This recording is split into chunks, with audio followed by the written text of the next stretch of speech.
چەوشەیەکی هەولێریت پێخۆشە؟ ئەدیکو مارە باب لە بەرزمرم وەچی برەی ئەدیکو خۆت نویکە لە بریەوەم بڵێم بۆ ئەڵێن لۆ ئەو شێم زۆر وەلاوە جوانە. لۆکەیان زۆر خۆشە. لۆتۆی دەکەم.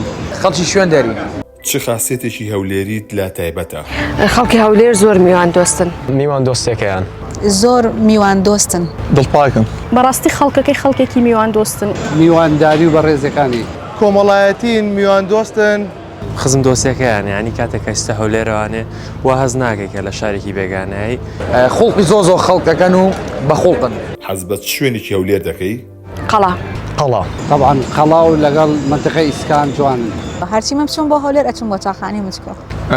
سەر قەڵات لای مەچکۆک چایخانەی مەچکۆ و بازاڕی لەنگەی هەولێریش. ئۆکێ ئەو پرسیارەکە بێت تۆزە بیری لەکەمەوە لای قەرات بە دەردی خۆیانەڵەن حتمما قەڵا. طبعاً لای قەڵا و چایخانەی مەچکۆ. چیت هەیە بۆ خەڵکی هەولێر؟ تەمەنەی ئەوە کەم کە هیچ کاتێک ئەو لایەنە لێک نایەتەوە شارچێتی خەڵکی هەولێر بێ یاخود سلێمانی بێت دوجار هەمومان کوردی. هیوادارم هەمیشە میوان دۆست بن. خۆشەویستیم بۆیان هەیە وەکویانی هاونیشتیمانیانی من. ڕێز و خۆشەویستیم بۆیان هەیە و نیشانی باشن. بەمانای کەلیمە کەسانی پاک و دڵگەرمن یعنی سڵاو ڕزمێ بۆیان ئەول بۆ ئەهلە جوانە بۆ ئەهلە میوان دۆستە. وەڵا هەل برایەتی و خۆشەویستی و میوانداری لەوە زیاترم لێ هەموو برای منن خۆشەویستی ئەمەی. خەڵکی هەولێر زۆر خۆشەویستن.